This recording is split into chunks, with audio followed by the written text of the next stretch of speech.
let's get to the review. World of Warcraft, the movie. Let's start with this cinematography, acting, and, well, CGI. So, World of Warcraft, the movie. One of the greatest movies that I've watched. Well, not the greatest. It has its flaws, and I will get to the cons and the pros. So, let's get to the cinematography. The cinematography was really well done. The Stormwind was a huge castle. It was, so huge. There was a lot of people. It's just too bad we didn't get to see much of Stormwind. We also got to see Dalaran, the floating city, which was really well done too. And then we got to see where the orcs were living and how the plants were dying because of Gul'dan.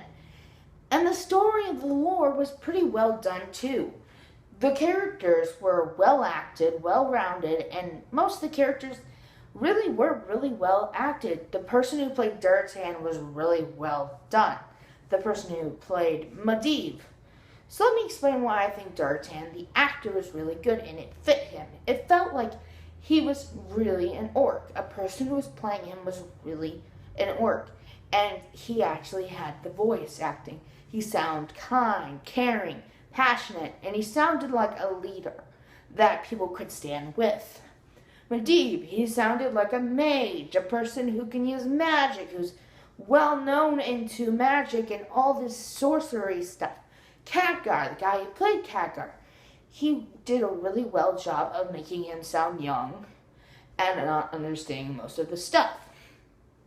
We got to see so many things in the movie. We got to see Durtan and all his friends and Medivh and his I forgot was it his father? I think it was his father. But either way, we also got to see other races. Rarely did we get to see them that much. We only got to see them there, here, and there. We only got to see night elves and dwarves. And they didn't get really a show. They didn't really get to stay there long.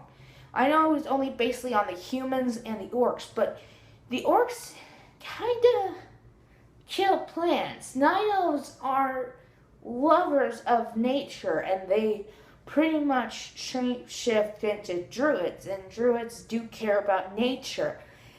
I think the night elves should have been a part of the war because they were protecting freaking the nature and all that stuff, but I can understand.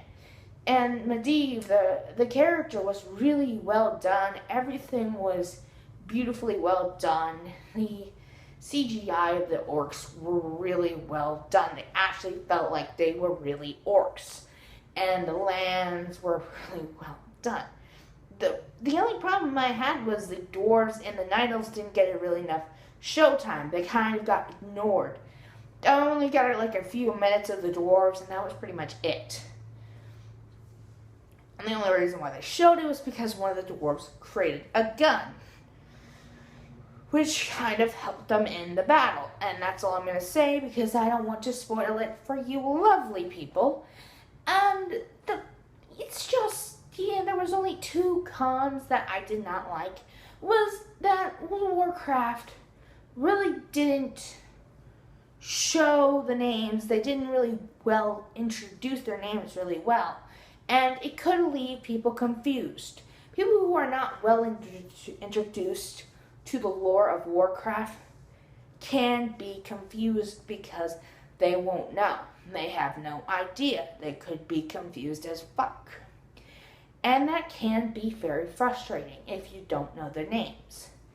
And I think if they did more introductions with the characters, we got to know them. Don't get me wrong. It's just we needed to learn their names. And sometimes it felt like they weren't opening themselves for new people. Now, the pros, in my eyes, are the guy who played Durtan, spot on. Guy who played Medivh, spot on. Khadgar, spot on. And the Lagar, or whatever his name is, the guy who was the human, who was pretty much a really well done character. Well, of course it's well done. It was in a book. And World of Warcraft is a huge lore based. It has huge lore. Everything in World of Warcraft has a lot of lore to it. We get to know some of the characters. It's just sad we didn't get to know them really, really well. And I wish they did much, much more with it, but what we got, and that was well done. It was worth every penny, in my opinion. The movie was well done. For a video game adaptation to a movie and a book, because let's face it, the book started World of Warcraft and everything just went up to there. Well done. Really well done, Blizzard. I actually felt like when I got done watching this movie, I was like, dude, I want to go back to Draenor and fight for Duratan because I loved every minute of it. Just wish they did more, but we got what we got, and it's well done and well written and well acted and well CGI. I would give it a 7 or 8 out of 10. Let's say a 7.8. It's not perfect. Dude, it's got flaws here and there. But it's a well done movie, and I think people who love World of Warcraft as much as I do would go watch the movie and enjoy it for what it is, a good movie to watch. People who are not well introduced to the lore of World of Warcraft and that do want to get well introduced, I would advise you to go read some books and maybe play some World of Warcraft a little bit and then get to know the characters in World of Warcraft a little bit and then go watch the movie because it's kind of going to be confusing for those who aren't really well introduced into World of Warcraft lore, and that's okay. I want to know, did you like the movie? Comment below and let me know. Like, subscribe, and all that beautiful things. Before you head off, I actually do have a headset, and I plan on Skyping, but not this Friday, to next Friday, so we can actually do it, and I'm not so busy Friday through Monday, because Monday's 4th of July, woo! So, I will be Skyping with you next Friday, so I hope I don't forget, because I'm very forgetful. I will put the event down so I will remember, and I hope to see you guys on the next video.